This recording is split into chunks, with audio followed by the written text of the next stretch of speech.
joy, peace, tranquility, vibrancy, and wellness. Isn't this what you want instead of constant stress? That's what host Rochelle Lawson is going to help you with on Blissful Living. There are many ways to reduce stress, some you may not even know about.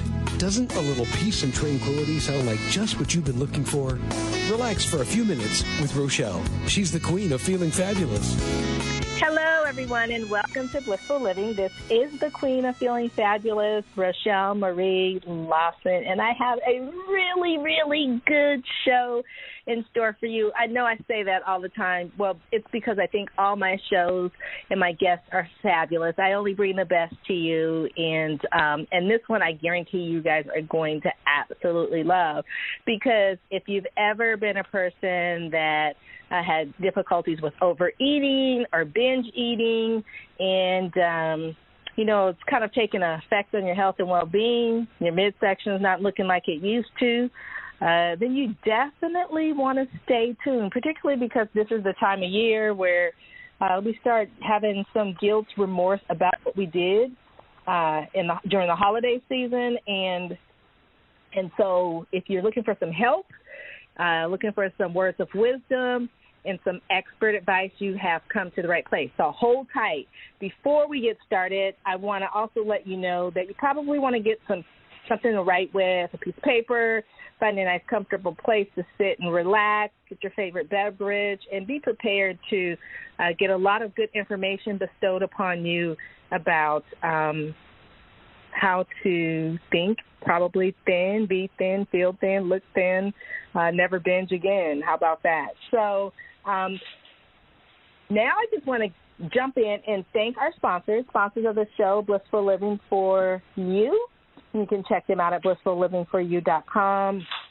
Have some great programs with the advent of everything that's happening around us with our food industry and our health industry, the pharmaceutical industry, and just all kind of crazy stuff going on. You might want to check out blissfullivingforyou.com and see what they have available to help you make this the best and most successful year of your life. And our other sponsor I want to thank is All Day Cable Incorporated. They are a telecommunications network installation company located in Silicon Valley for about 30 years now. They've survived every kind of bust and boom that there have been. And they're still around, and they're still helping large and small companies to telecommute and communicate in the way we communicate in today's society with all the technology. They help these companies to stay on top of the game so that when they reach out to make a connection or a contact with their customers, they make that contact the first time. And so they are a network distribution company specializing in voice, data, fiber optic cabling, wireless installation, speaker systems, audio, video, whatever it is you need to get your telecommunications to that number A1 status so that you can communicate effectively and efficiently with your customers, whether you're large or small. You might want to check out alldaykableInc.com. All righty, so I just want to I'm really super excited about this show, particularly because of this time of year and my 30-plus years as being a healthcare professional and expert. It always warms my heart and gives me a warm, fuzzy feeling when I find someone that just kind of has the pop, so to speak, and has a lot of good information for those that we're meant to serve. So let me tell you about today's guest. His name is Dr. Glenn Livingston. He is a veteran psychologist and was the longtime CEO of a multi-million-dollar consulting firm which has serviced several Fortune 500 clients in the food industry. You have seen his company's previous work, theories, and research in major periodicals like the New York Times, the Los Angeles Times, the Chicago Sun-Times, the Indiana Star-Ledger, the New York Daily News, American Demographics, and a lot of other media outlets, just to name a few. You may have also heard him on ABC, WGN, or CBS Radio, or even UPN television.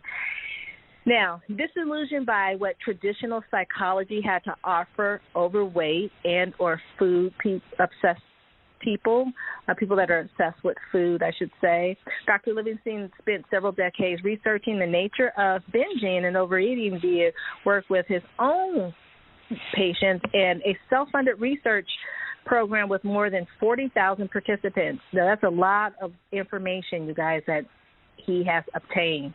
Most importantly, however, was his own personal journey out of obesity and food prison to a normal, healthy weight and a much more lighthearted relationship with food.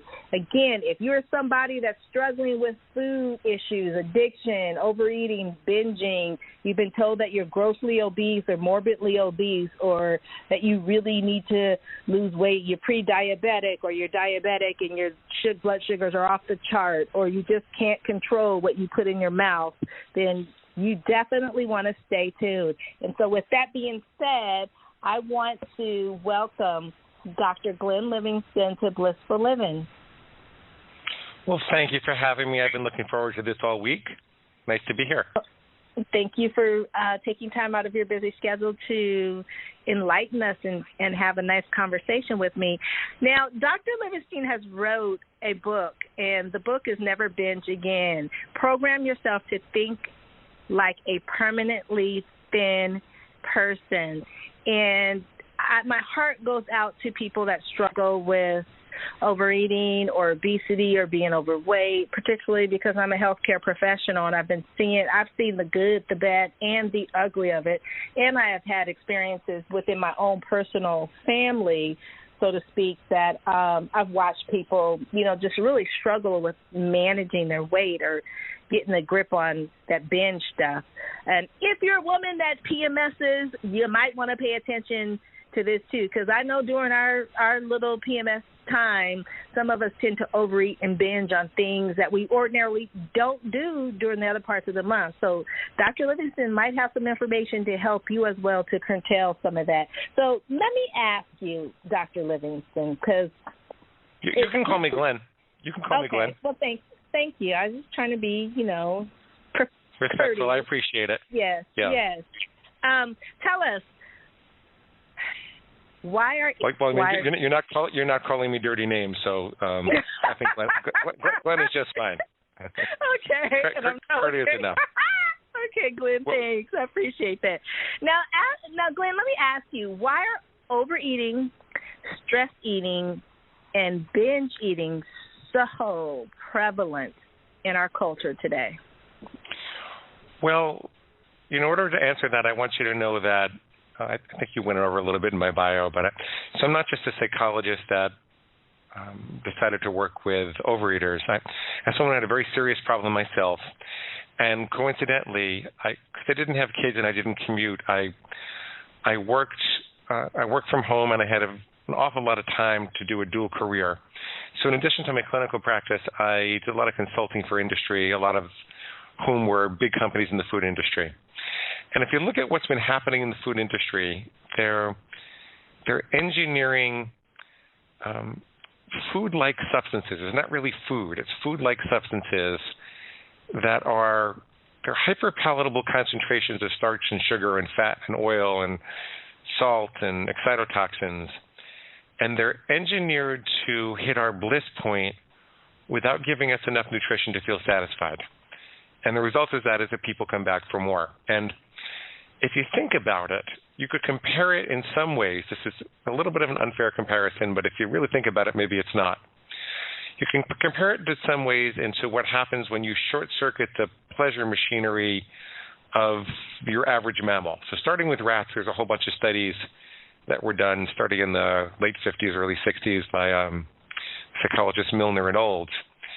And what they did is they inserted electrodes into a rat's brain directly into the pleasure center. And then they wired that electrode to a lever, and they let the rats press it whenever they wanted to self-stimulate. Can you guess what happened, Rochelle? They were pressing it. They probably was just sitting on that button. They were just sitting on that button, pressing it thousands of times a day. But yeah. It's worse than that, though, because not only were they pressing it thousands of times a day, they would ignore their survival needs to do so. So a starving rat would ignore food to press the button thousands of times a day. A nursing mother rat would ignore her pups and abandon them to go press the button thousands of times a day. The rats would crawl over painful electrical grids to go press that button thousands of times per day. Wow. And, and I don't think that no one's putting electrodes in our brains, but, when you can walk out of a McDonald's and see a Burger King across the street, and almost every city in the United States, probably the world soon, is it that far of a stretch to say that we're being given chemical electrodes like that? And, if you even draw the analogy that these animals abandon their survival needs when their pleasure centers are short-circuited, well, look what's happening to people. How many people do you know that say, I'm never going to be thin because I just don't like fruit and vegetables? They don't hold any appeal for me anymore. Yeah. I mean, there's a ton of people. They'd rather go have that triple stack at Jack in the Box than to go in the store and just buy, some lettuce or an apple or, something. It's just an epidemic in our society. And they're rather than eating what nature has to offer and nourishing themselves, they're looking for love at the bottom of a bag or a box or a container.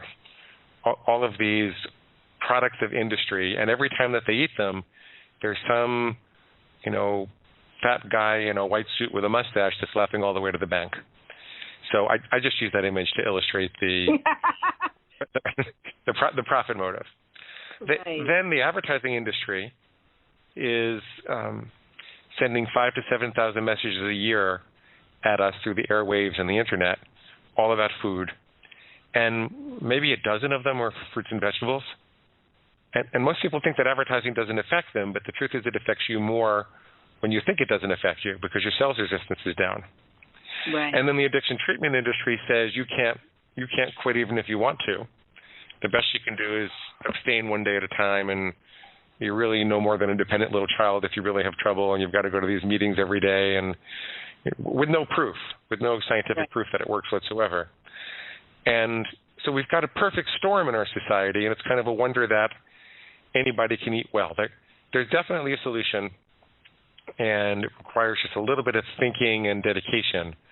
But without that thinking, you're facing a tremendous offense. There are billions of dollars targeting your reptilian brains.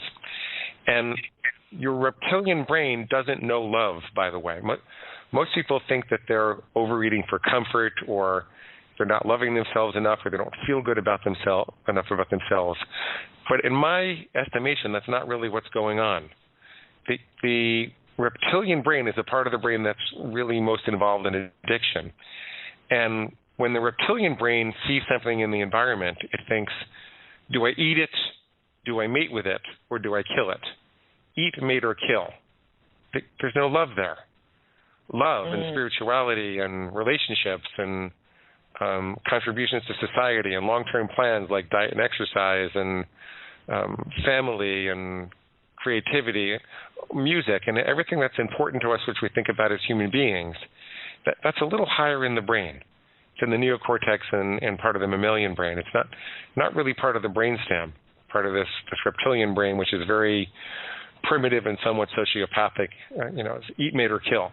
And so trying to love yourself more to get out of this doesn't really seem to work. It's more like, what you need to do is more like being an alpha wolf. And if you ever see an alpha wolf in a wolf pack, if it's challenged for leadership, the alpha wolf doesn't say, oh, somebody needs a hug. The alpha wolf snarls. They fight. They fight, and basically they say to the challenger, look, get back in line or I'll kill you. Right? Mm-hmm. That's the message. That's the message that's going on there. And so what finally occurred to me after 30 years of struggling, and I used to be, I guess I skipped over my story a little bit, but I used to be, about 60 pounds heavier. At least that's when I weighed myself. I was probably more like 80, but I wasn't weighing myself for a long time. And my triglycerides were the size of the national debt. I'm exaggerating a little bit, but The doctors were certainly telling me I was going to die soon. Right. And so I lost all the weight, and I got control over time. I'll tell you how I did it. But I realized I couldn't keep loving myself then, even though I'm a psychologist and from a family of 17 psychotherapists. And, oh, wow. Sometimes if it... Well, that's a whole other story. Wow. So basically what you're saying is, and I just want to, so the listeners can, be up to speed, so to speak. Basically what you're saying is all those people that reach for those, not one bag of chips, but maybe those 4 or 5 bags of chips, or, hey, maybe that one bag of, Lay's potato chips, and, when they're depressed or boyfriend broke up or girlfriend broke up or, it's raining outside or the car doesn't work or whatever the case may be, what they're looking to do when they grab, in their minds, when they're looking to do when they grab those chips or that, triple stack burger with extra large everything. And, they're looking, they say is, I just want to be comforted and I just want to be loved. But what you're really saying is, no, you're just seeking out to push that pleasure spot. And every time you push that pleasure spot, you're like the rat that is going to seek the pleasure. You don't care about really anything else but stroking that pleasure spot. It's almost like a study that I remember back when crack cocaine was just an epidemic through the roof, and they did the similar study with the rats, and the rats kept, like you said, they would bypass everything to be able to have that pleasure center stimulated from the crack cocaine or whatever they were utilizing as the for the rats to seek that pleasure. So pretty much all that stuff that people are saying about, I'm just comforting, when I'm stressed, I overeat or I eat or blah, blah, blah, is not really, they're never going to find love, comfort, or anything good in that overeating. It's not the whole story. It's not the whole story, and I'll tell you a story to illustrate it. Yes. What people are doing without realizing it is they're getting high with food. These things that we're eating, they didn't exist on the savannah. There were no chocolate bars and potato chips and pasta and pizza, and I'm not saying you can't have those things. I don't tell anybody what to eat. I let them make up their own plans, and I just help them stick with it. But we didn't have these things. We're not evolutionarily prepared for the concentration of pleasure that this offers. It's more than our brains can really take, and so correspondingly, it's not your fault necessarily. You can take control. You can step aside and mount a defense that really works, but it's not your fault. It doesn't mean you're defective. You don't have a character problem. You don't have a genetic defect that's dooming you to be a compulsive overeater. Your survival drive has been hijacked by industry for a profit. That's my contention. And so I'll tell you a story to illustrate the emotional connection to food, because there is an emotional connection, but it's not what you think. Okay. So I did this 40,000 person study. This was kind of towards the end of my struggles. And I figured that since I was getting paid a lot to do all these studies for big companies, I'd do one for myself. And I wanted to disentangle what emotions were connected to which particular foods. So I asked people what foods they struggled to stop eating once they started, and I asked them about different areas of their life and how they were feeling. And I found 3 really interesting things. People who struggle with chocolate like I do, they tended to be lonely or brokenhearted or depressed. People who struggled with, it's kind of interesting, right? Yeah. People that struggle with chips or crunchy, salty things, they tended to be stressed at work. And people that struggled with bread and bagels and pasta, or even pizza, like soft, chewy things, they tended to be stressed at home. And I thought, wow, this is really cool. Now I just have to work on those underlying feelings and everything's going to get better. But before I did that with clients, I decided that I wanted to figure out myself. And since my binges always started with chocolate, and I wasn't really happy in my life at the time. I was in a bad marriage, and I had some burdens that I was not really happy with. I said, okay, this makes sense. But I decided since my mom is a therapist, I'm going to go ask her too, because she raised me.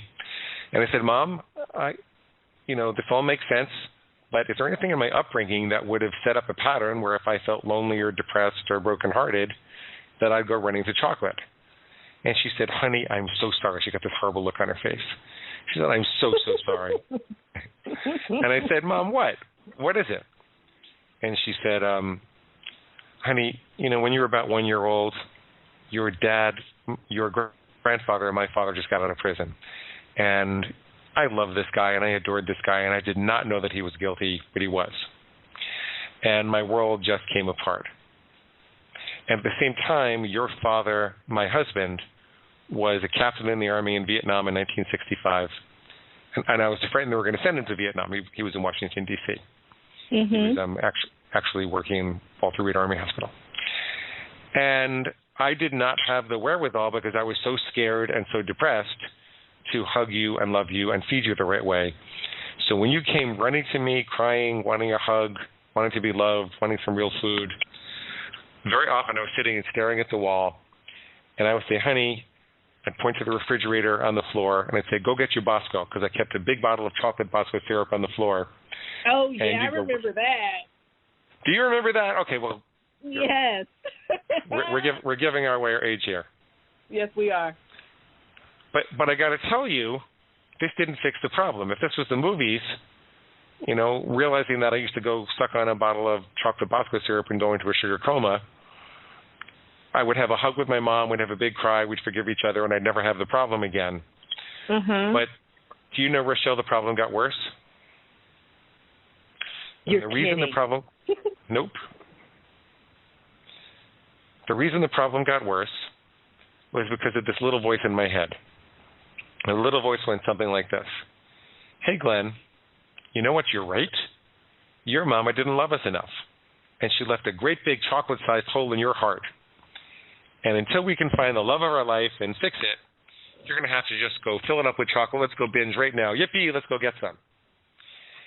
And I discovered that although there was a very intriguing relationship between what I was binging on and my upbringing and the emotions I struggled with, that once the chocolate took hold, it had a life of its own because of all the reasons we talked about before. Right. And because of that, the problem was that I didn't have a clear enough rule as to what I wanted to do with chocolate, and that I was allowing these voices of justification to overcome my best laid plans. So I decided that I would create a rule, like a very bright line, so I would know when I was eating healthy and when I wasn't. And for me, that was something like, I'll only ever have chocolate on the last weekend of the calendar month again. So I wanted to avoid it about 90% of the time. Mm-hmm. And this is an embarrassing part. Is it okay if I tell something a little embarrassing? I suppose it is. So go ahead, tell us. Okay, so the embarrassing part is I decided to create that line in the sand. Then I decided that if I heard any voice in my head that suggested that I should have chocolate on anything other than the last calendar weekend of the month, that was going to be my inner pig squealing for pig slop. So the chocolate was pig slop, the voice itself was pig squeal, and the thing that was doing the squealing, my reptilian brain, was going to be my inner pig. And as soon as I heard that, I would say, I don't eat pig slop, and I don't let farm animals tell me what to do. And it's just ridiculous, Rochelle. It's just ridiculous that after almost 30 years of suffering, that's what it took to wake me up. And it wasn't a miracle. It didn't work immediately and totally. But I'd start to have these extra microseconds at the moment of impulse to remember who I was and what my rule was and why I wanted to do this in the first place. Right. And I could make some decisions. I could make some better decisions. And that's how I recovered. It wasn't from all the psychiatrists and psychologists that I saw. It wasn't from Overeaters Anonymous. It wasn't from all the nutritionists that I saw, although I learned a lot from all those people. Mm-hmm. The way that I recovered is I don't eat pig slop and I don't let farm animals tell me what to do. And I was never going to publish this. I kept the journal for 8 years as I figured it all out, just me versus my inner pig and all the things it would say. Mm-hmm. And, a couple of years ago, I was, by happenstance, a minor partner in a publishing company, and they asked if they could publish a book for me. And I say, well, I have this crazy journal, and I let the CEO read it. And he said, this is great, we have to do it. And it just took off, and now we have 600,000 readers and 1,800 reviews, and now I teach people how to stop listening to their inner pigs. That's what I do. Wow, that's really cool. Thank you for sharing your story. That's really cool because I think you mentioned a few things in there, and I think that can really touch home or hit home for people that struggle. And the one thing was, I think the most profound was, the story with your mom, with regards to the chocolate. I mean, I could totally relate to, similar story with regards. I mean, I was a kid who, now I've never had a weight problem. I'm just going to put it out there. I've never, ever, ever had a weight problem. Okay, However, I hate you. I hate you, but go ahead. And I'm one of those kind of people that can eat everything, right? And no, I really hate you, but go ahead. Not have a weight problem. It's particularly, in that 5th decade of life when, everything you're supposed to have all kind of stuff as women, right? But I don't. But when I was a kid, I was, and I still am, I was addicted to sugar. I'm a sugar addict. I know it, and it really caused a lot of havoc on my health and well-being. Even though I didn't have a weight problem or never had a weight problem, I had other things going on, which the sugar, the candy, cakes, cookies. But, I was like the rats. I would skip over a good meal to go get some candy, because it was just this weird little, I don't know, intertwining of pleasure was stroking me. And so every time I had candy, it was like, great, who needs to eat? I can eat candy all day. I'm not going to ever gain any weight or whatever. I wasn't thinking like that, but it was something definitely inside me. And then I realized, I have as I started growing older, I realized I have this problem with sugar. And when I became a healthcare professional, I realized how bad sugar is completely, for all aspects of our body. I mean, we need sugar to process and do things, but not the way we're taking it in.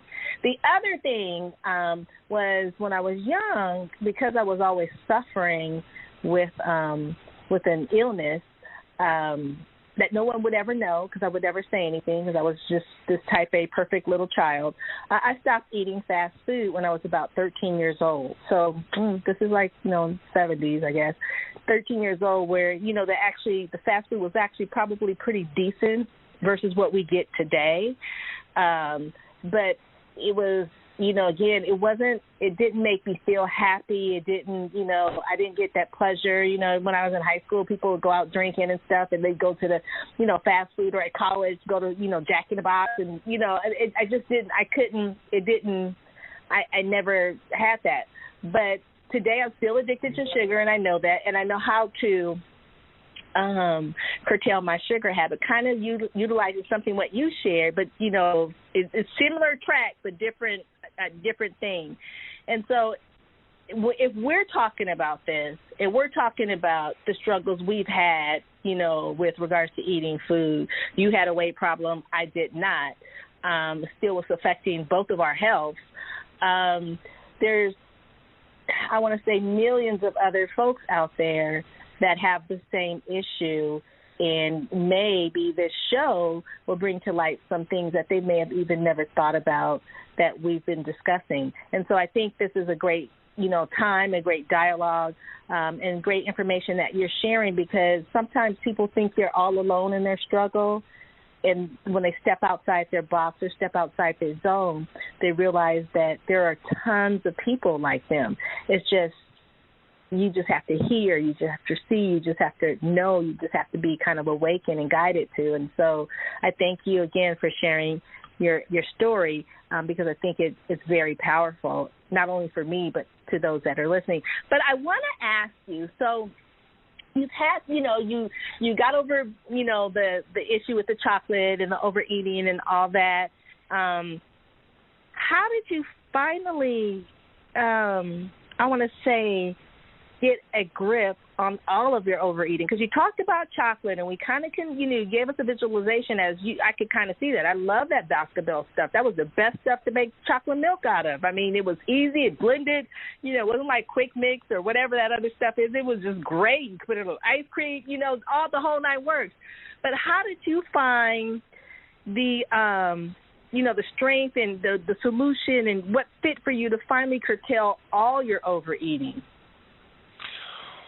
Well, at first I started with chocolate, and that was a real trigger for me. And that's how I have most people start.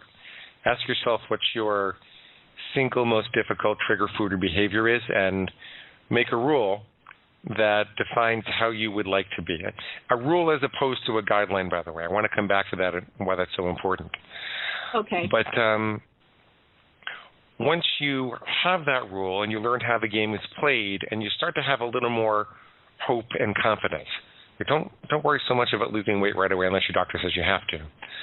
But just try to take your mind back so that you stop feeling like you're changing your mind about this all the time, and watch how you can take control in ways that you didn't before.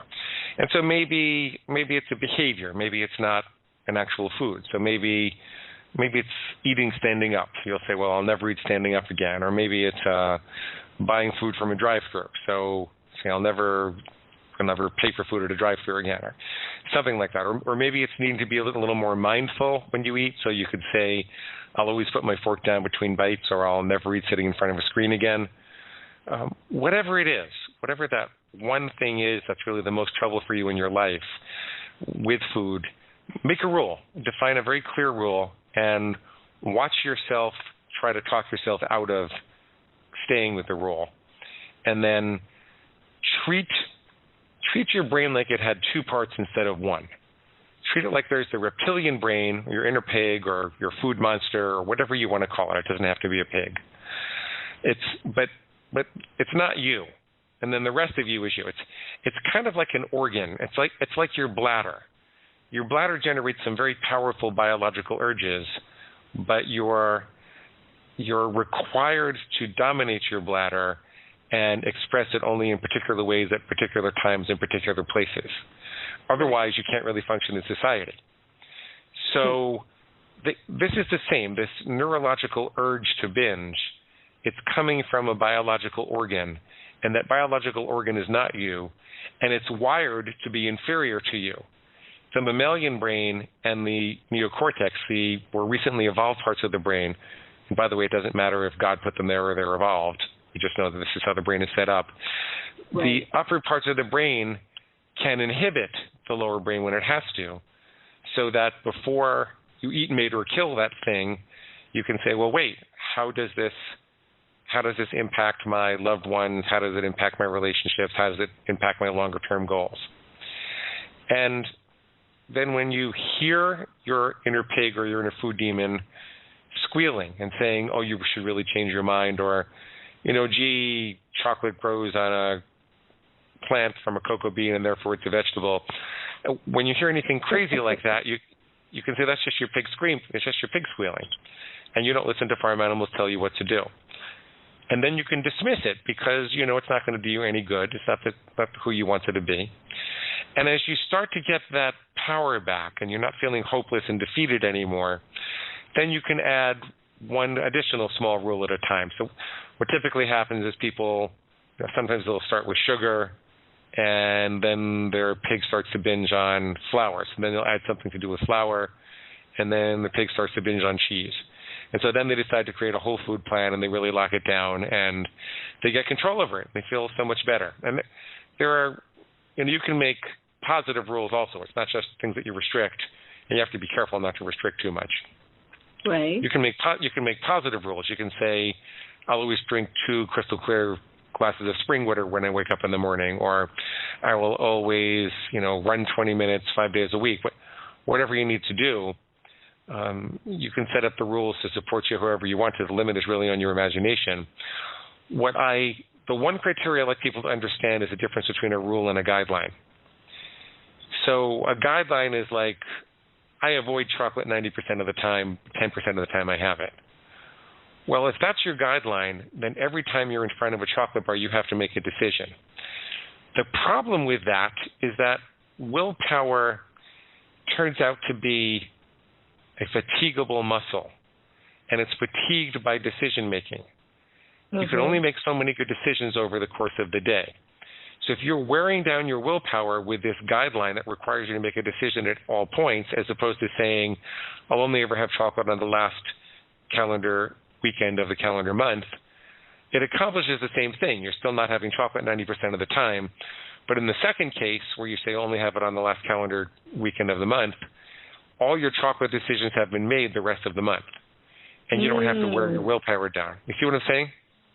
Yes. So come up with a rule as opposed to a guide. So, please, I was just going to say, please repeat that. We're looking for rules. We're looking for rules as opposed to guidelines. So I'll eat when I'm hungry and stop when I'm full is a good guideline. It's a good North Star. But I can't really tell when you're hungry and when you're full. And you know what? You don't really know that 100% for sure either, because your inner pig can always say, you know what, baby, I think we're hungry. Let's go get some.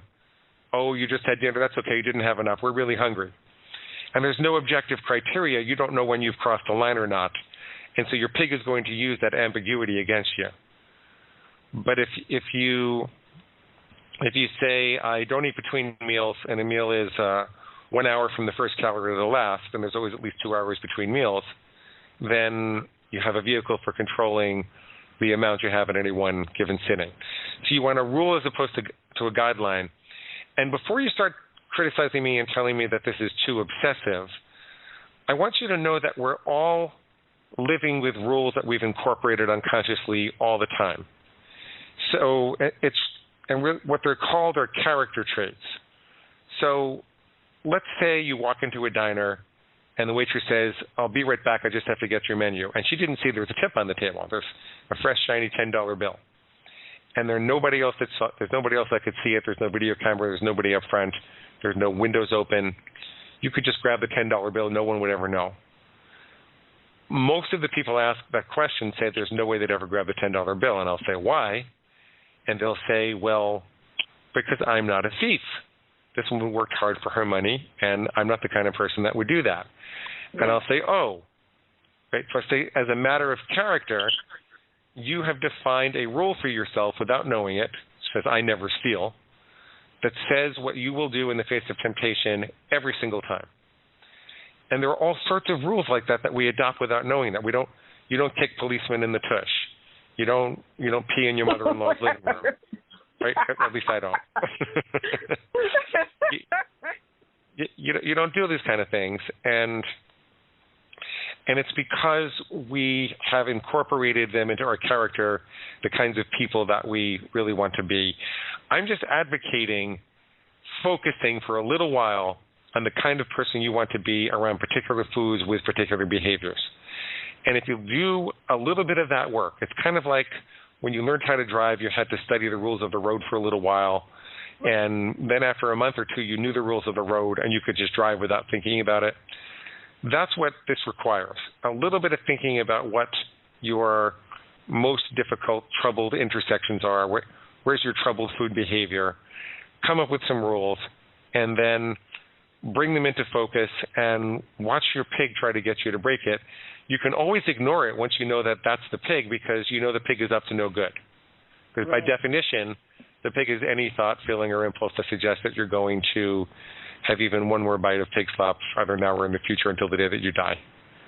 So I forgot how you got me up on that soapbox, but that's how I recovered, Rochelle. That's how I did it. Well, again, a ton of information, and I hope you all out there are really getting a grasp.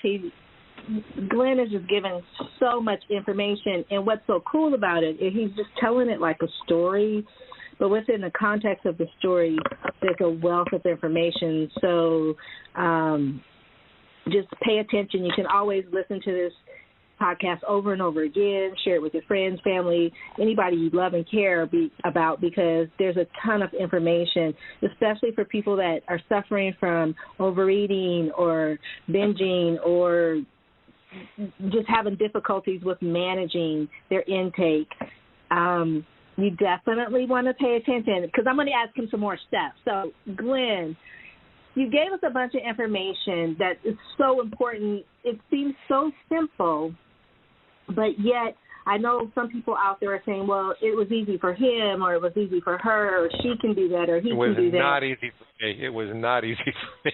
Yeah, can you please let people know? I mean, it's like when you try to, I think, maybe when you're going to run a marathon, I've never done that, but when you first start to go run, it's extremely difficult. It hurts to the core. So can you please share and let people know, the gist of going through this so that they can be better and feel better and look better? Well, yeah, you could have a tooth that has a big cavity in it, and it's very painful, and you don't have the money to fix it for years, and so you suffer for years and years and years. But then you just go to the dentist, and it's kind of an easy fix. A lot of this is like that. It seems impossible.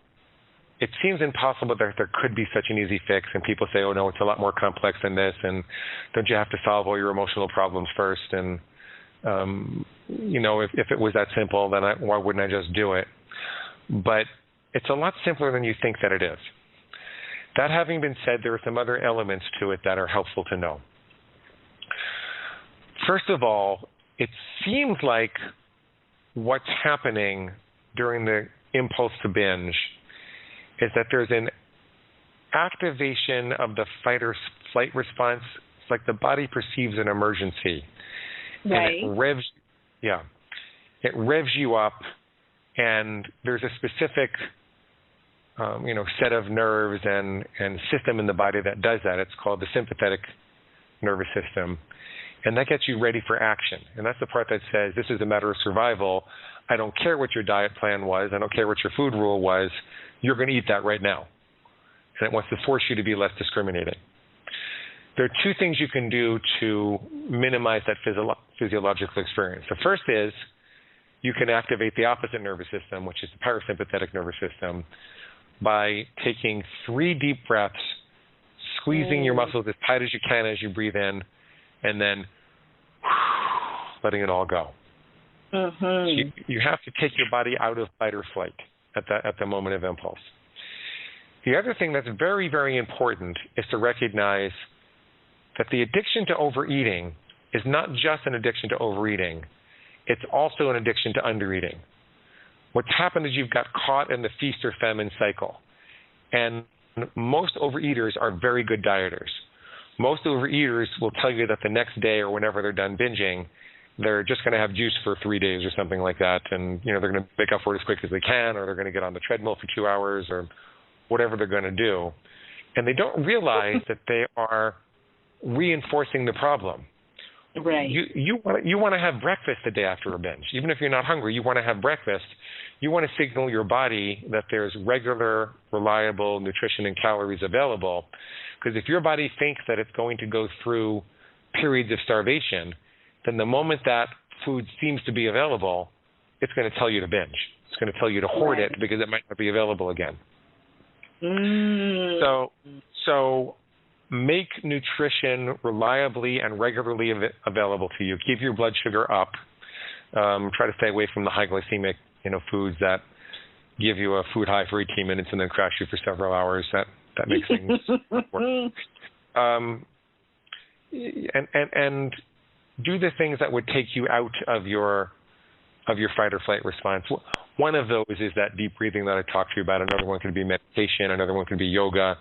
A lot of the things that sound trite, going for a walk by the beach, even for people that have crazy, mad lives, maybe you can take an extra 5-minute break, even if you have to go escape and close the door to the bathroom so nobody can bother you for 5 minutes. It's a decision-free period for 5 minutes. See what you can do. And that's what I recommend. Those are some of the things I recommend to do that. Remember that emotions can create the desire to binge, but they can't make you binge. We associate binging with emotional upset because binging does have an anesthetic effect on the emotions. When you overload your body with food to process, then all of the energy goes to the digestive center, and it's harder for the nervous system to conduct the emotions. Right. The end result being that you don't feel your emotions as much. And so you could say that, well, I'm just eating to numb myself out. But it ignores the element that these things that we're eating are actually drugs, and I mean, they're not legally drugs, but they're concentrated forms of pleasure that just didn't exist in nature. And there's a high that you get by having that. You know, look at chocolate. Look at the theobromine and caffeine and sugar and fat and you know, salt and all the things they put into chocolate. It's a drug. It's a kind of drug. And if you remind yourself that we are overeating to get high with food, not just for comfort, you'll do better. Because most people don't want to think of themselves as a drug addict. Most people, even those that are. Even those that are, right? Yes. Right. And what the pig wants to do is say, "Oh my God, we need comfort. We're hurting so badly. The only relief in this life is, you know, chocolate or Doritos or pizza or pasta or whatever your poison happens to be." And you don't want to let the pig do that.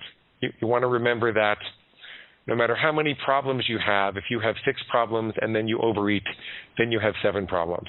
You want to remember that it's not going to be the same to start tomorrow.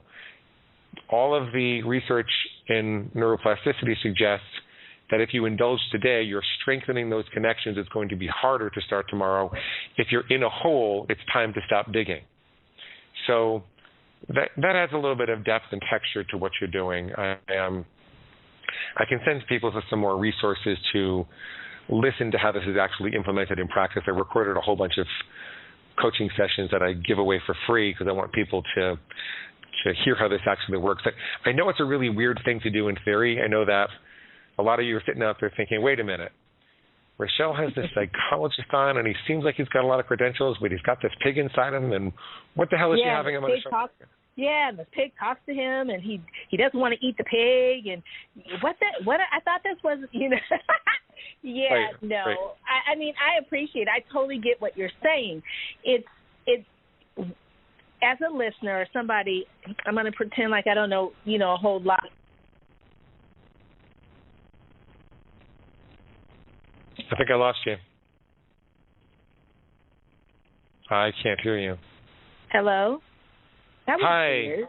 Yeah, all of a sudden I'm talking and it went away, but okay, just I'm for a not minute. sure where I left off, and we'll get it all situated. But what I was saying is, what you say as a person, me just listening off the cuff, you know, what you're saying just seems like it's just so easy. And then you're saying it's not easy, and there's the rationale and the information behind why it's not easy to do.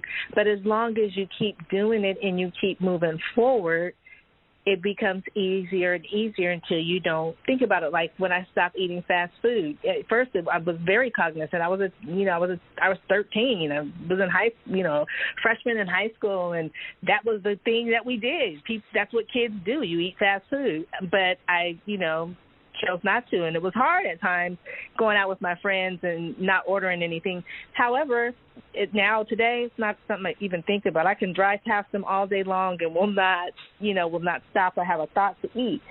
Same thing like with when you first started with the chocolate. You put it on a specific day, and then probably when you started getting close to that day, you maybe were a little excited you're going to be able to eat chocolate, and then you got to the day and you didn't really want to put that poison into you, right? That's how I get. I mean, I've given up chocolate and candy and stuff for Lenten season. And when it came time, this one trip, I'm going to tell you this really funny story, but I did that, and we were going on a trip to a Caribbean island, so we were going to be there for Easter. So I went to C's Candy and bought a 2-pound box of candy, packed it in my bag, because when I got there, it was going to be Easter. I'm going to be in this beautiful place, and I'm going to be able to eat candy, chocolate. Funny thing is, I got there, I didn't want to really eat the chocolate, but since I had bought the 2-pound box, I had to open it up and eat it. None of my family wanted any of it. I took a piece and I bit it, and it was just not, I didn't want it. I ended up giving the chocolate to the housekeeper for her to take home to her family. The whole thing was it gets easier. It's not an easy process, even though what you can do can be very easy to put into your life and be very good for you. It's not completely easy, and that's why we have people like you to share the wealth of information that you have.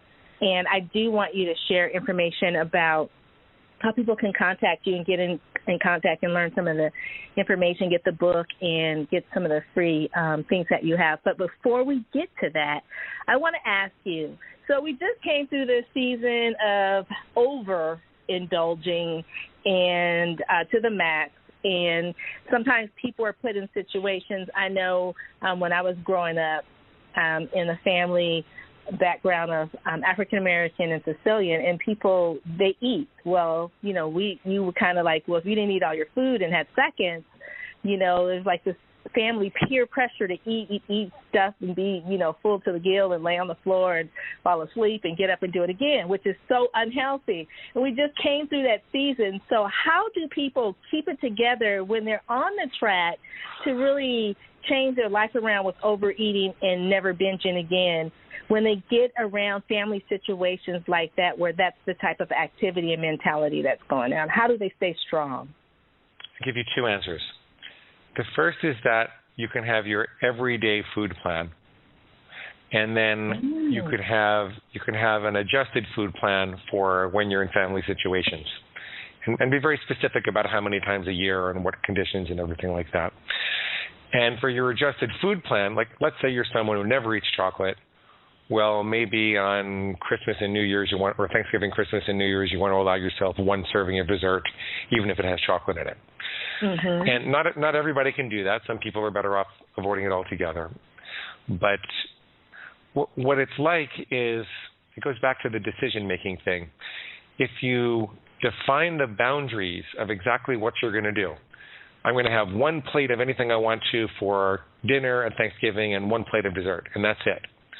If you define it beforehand, then you don't have to make decisions in that incredibly pressured social environment. Like with all those memories and you can think of it like, okay, you've got your bullseye on the archery target, but then there's the second rung or the third rung that you aim for, and you know exactly where that second and third rung is, and you just forgive yourself if you don't hit the bullseye on that day. That's one way that's extremely helpful. The other way is when you have a lot of social pressure, you can understand that the thing not to do is to try to explain to people why XYZ is not good for them. Well, gee, you really shouldn't be having so much chocolate because it's, not good for your blood pressure or your triglycerides or, your cholesterol, whatever it is. Mm-hmm. You don't want to have that argument because there's a lot more going on in a social situation than meets the eye. If you think about in primitive times what must have been happening when two warring tribes came together and how they would have to break bread together and go through these ceremonies to indicate that they were not a threat to one another, they were not going to rape and pillage each other's women and children. They were now joining forces and sharing food and resources. So a lot of the offerings that you get are hardwired into that primitive psychology. It's like a love gift that's welcoming you back to the tribe and simultaneously asking you, you're not here to hurt me, are you? And all this is very primitive and unconscious, and it doesn't make a lot of sense in the context of a, rational get-together and in the modern world. Nevertheless, It's still there in our wiring.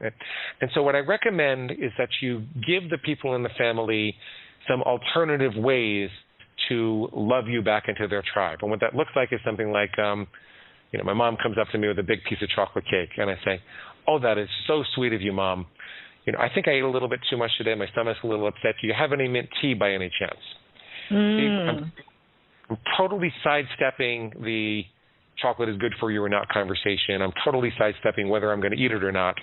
I'm giving her another way that she can love me. And she's all happy, and she goes to get the tea. She says, of course, I'll make you some. She brings it to me. I sip it, and then she's happy. I'm happy. She doesn't feel like I'm at war with her. I'm not criticizing the way that she wants to eat. She feels loved and accepted. I feel loved and accepted, and all is right with the world. So that's the kind of thing that you want to be able to do. Wow, I love that. Oh, my goodness, you guys. Glenn is dropping so many, as I like to say, nuggets of gold for you guys. You know, people pay a lot of money to get this kind of information in just an hour with their specialist, but he's given this information to all of us for free because he just wants us to be better and feel better and know that we can do it when it comes to overeating, overindulging, and binging. Now, Glenn, I want you to share a little bit or share some information about the book, Never Binge Again. Please. Well, it was a journal. It was a journal that I kept, Me versus My Pig, for 8 years, and then I edited it into a book with some very practical instructions. Most people read it and say, oh, my God, you're inside my head already. You know all the excuses I have. You know what to say to get over them. And they tell me they laugh out loud while they're reading the book. I didn't really intend for it to be funny, but there's a sense of relief when you get there. I'd like to give you a free copy. If you go to neverbingeagain.com and click on the big red button, it says free bonuses, free book, then sign up for that free bonus list. I will give you a free copy in Kindle, Nook, or PDF format. I will also give you those recorded coaching sessions we talked about so that you could hear what it's like to actually go through this. Some people are worried that it could reduce your self-esteem because you're calling yourself a pig, but that's not really what's happening. It's more like you're taking control of your bladder. And just like kids feel proud of themselves when they get control over their bladder and they go in the potty and now they're a big boy or a big girl, people feel an enhanced sense of self-esteem when they get control over their eating like this. So I wanted you to hear that. I wanted you to hear how we turn a sense of defeat and despair into a sense of hope and power and enthusiasm in just one session. And this is all free. And I also wanted to give you a set of food plan starter templates. This is a set of rules for any dietary philosophy. So there's one for keto, there's one for macrobiotic, there's one for vegans, there's one for point counters, there's one for calorie counters. Really any way that you want to eat. I wanted to give you some samples of what the rules might look like. And I call them starter templates because I'm not going to take responsibility for what you eat or how you eat. I just want to illustrate the principles for you, and then you can decide how to modify it for yourself. So it's all at neverbingeagain.com. Click the big red button and sign up for the free bonus list, and you'll get what you need. Wow. Thank you, Glenn. Thank you so much. Again, you guys, go to neverbingeagain.com and click the big red button, and you can get all those goodies to help you. Or if you want to get them and share them with someone you know and love and care about that you see has a particular problem and you just want to give them some information, the more the merrier. But just go to the site and check it out. And I'm very, very certain that you will love all the information that he shares on there. Now, his book, I just want to let you guys know, it gets 4.3 out of 5 stars on Amazon, and it's had over 1,700 reviews. So if you're not real sure still after listening to all the information he's provided us, and you still want to just find out or do a little digging or sneak peek in yourself, then you can check him out and check out the book as well, and the reviews for the book or the journal, as he says, on Amazon.com. And with that being said, Glenn, I want to, again, thank you very much for being a guest on Blissful Living. It was very fun, very enlightening. I have a ton of notes, and I think the information that you're sharing with people, sharing with the world, is going to eventually have a domino effect, and everybody's going to get a grip on their eating and their binging. And I hope so. We'll change the world. A lot more healthier, society. And so with that being said, thank you very, very much. And then before we go, I want to thank our sponsors, Blissful Living for You, as well as All Day Cable Inc. Please check out those two sponsors. They would very much appreciate it. And to my listeners, I want to thank you because the show could not be possible without you listening. So please feel free to listen to the show again, share it with your friends and family, and know that you are very much loved by me. This is the Queen of Feeling Fabulous, Rochelle Marie Lawson, and I'm wishing you peace to your mind, wellness to your body, and tranquility to your spirit. Take care, and goodbye for now. You can find out more about Rochelle on her website, Rochelle Lawson, Rochele Lawson, LAWSON, or at healthhealingwellness.com. Or just click on her websites from the webtalkradio.net page right in front of you. And, of course, you'll want to come right back here next week for another episode of Blissful Living. Thanks for joining us.